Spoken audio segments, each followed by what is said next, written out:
side, but in some ways, same frustrations, not scoring a goal, not creating enough goal over chances. What's your assessment of the way that the New York team is started? Yeah, I think a lot of positivity and good feeling, certainly from the start of the game, absolutely. I thought the crowd helped with that as well. But within the team, there was a good feeling.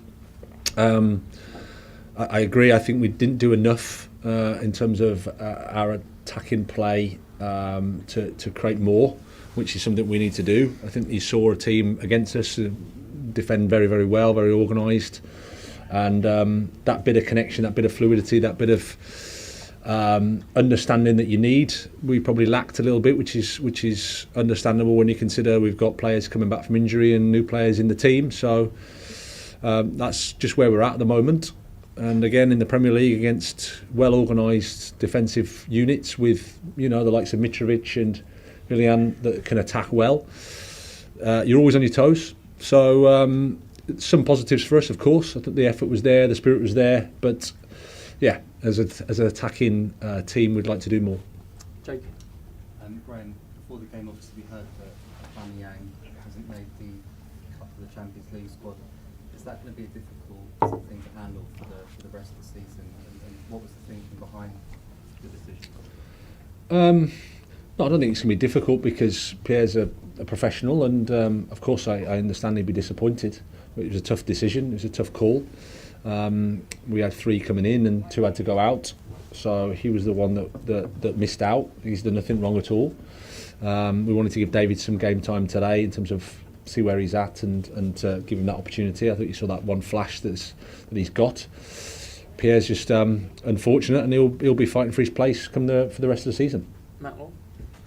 There's a picture of him. He seems to be in Milan tonight. Was he given permission to have a day off and sort of do what he likes? Is that okay that he's there?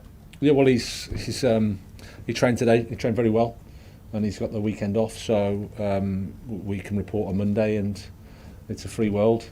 Yeah, just checking. Yeah. Nizam? Graham, just wanted to ask if it was your decision or was there any other pressure, because it just felt like you were really positive about him in recent weeks and he's kind of missed out in these circumstances for like younger players and maybe other players you could have left out.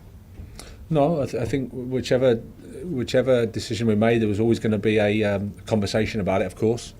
But it was my decision. It was a tough decision, absolutely. But sometimes you have to make these calls, and like I said, it's absolutely nothing bad against him. He's done nothing wrong at all. Liam Toomey? Graham, what were your first impressions of Enzo Fernandez from the heart of the team tonight? It was quite an early late start.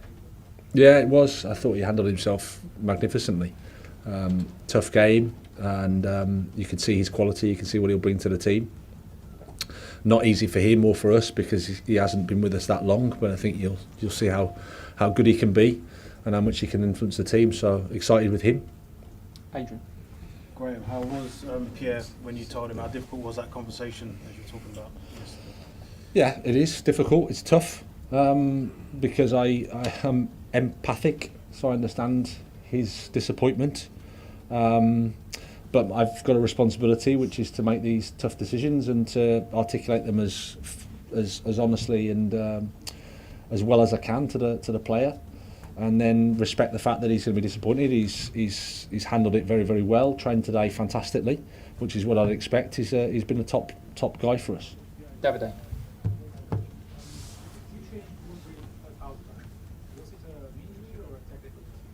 No, he's had a cold. He's had a heavy cold all week. So we were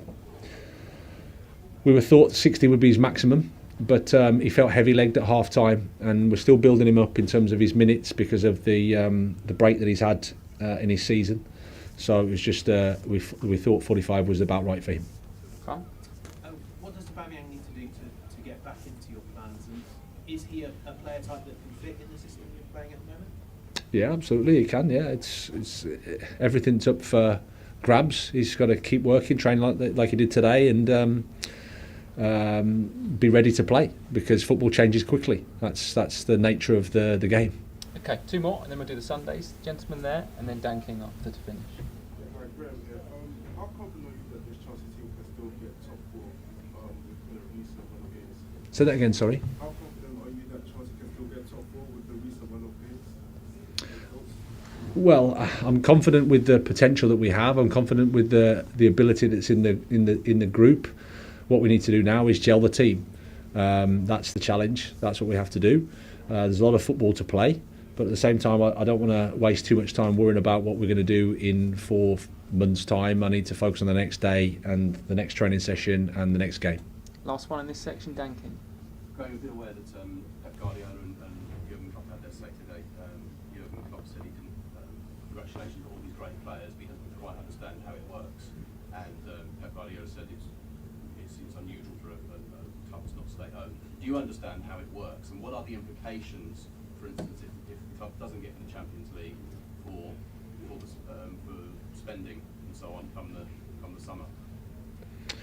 Yeah, I do, and I think you've got to look at it all in terms of an investment, in terms of transfer fees and salaries, because sometimes you can sign a player for less of a transfer fee, but the salaries are enormous.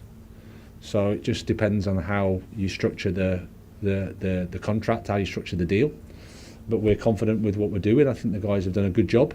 The club's done a really, really good job, and now my job is to improve the team. Okay, we'll leave it there. Sundays on the